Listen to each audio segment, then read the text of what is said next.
You're listening to the CyberLex Leadership Podcast, the home of serious CISA learners and future audit leaders. If you want more than memorization, if you want to think, reason, and operate like a true IS auditor, this is where serious auditors are made.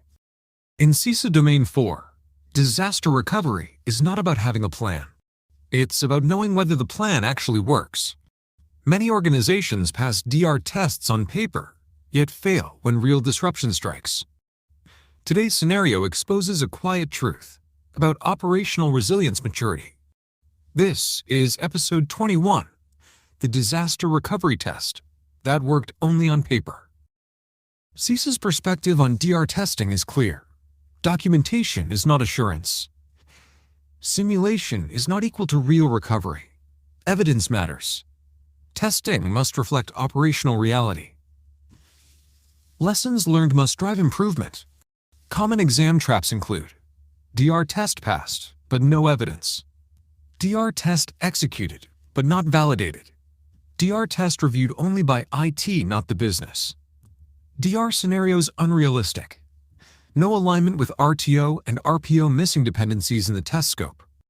CISA wants you to identify the gap between declared success and proven capability.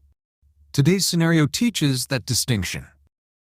Your audit team is reviewing the organization's annual disaster recovery test. The official report says, test successful.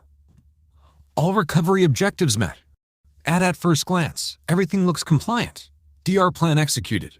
All teams participated. Systems restarted. Checklists completed. But as you dig deeper, things don't add up.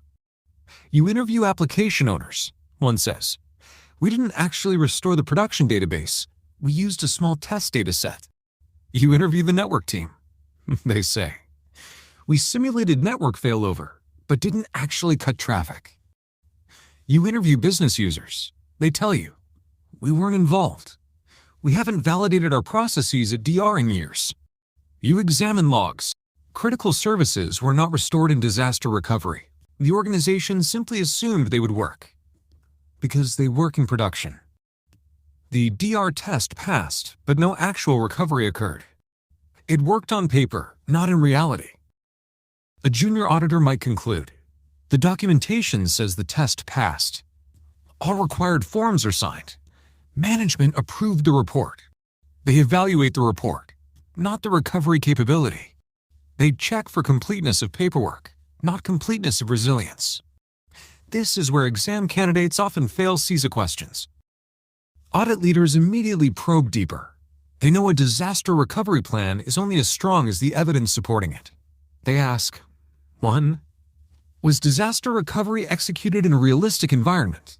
Production data, full workloads, actual dependency chains. 2. Were business users involved? If business processes aren't validated, there is no real resilience. 3. Were application dependencies tested, DNS, authentication, integrations, batch jobs? 4. Was failover actually performed? Or was the test theoretical? 5. Were RPO and RPO actually measured or assumed? 6. Were lessons learned documented and acted on? A disaster recovery test with no remediation isn't a test, it's a ceremony. Leaders evaluate the maturity of resilience, not the appearance of compliance. CISA wants you to understand that DR testing is not about running a checklist or starting a system, producing a signed report. CISA tests whether recoverability was proven. Evidence supports the result. Test scope is realistic. Critical dependencies were included. Business involvement was ensured. Recovery time objective and recovery point objective requirements were validated. Correct exam answers often involve review whether the DR test validated actual recovery requirements. Assess whether test evidence supports the reported results. Evaluate business participation and validation of recovered processes. A DR test is meaningful only when it reveals reality, not when it confirms assumptions. Strong DR audit work includes reviewing DR test plan and scope, systems included, dependencies, scenarios, test execution logs, actual failover, restoration times, data restoration evidence, real data sets, integrity checks, business validation, sign-offs, process testing results, gaps identified, what failed, what worked, remediation plans, timelines, owners, alignment with business impact analysis. Does DR support actual business needs? This is the difference between auditing documents and auditing capability. A disaster recovery test that works only on paper is dangerous. 1. Operational risk. In a real outage, systems may fail to recover. 2. Financial impact. Extended downtime can halt revenue and operations. 3.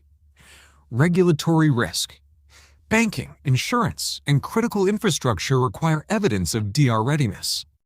4. Reputational damage. Customers expect continuity, not excuses. 5.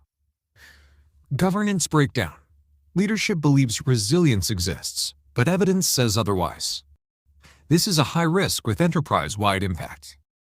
A disaster recovery plan is not a promise, it's a capability.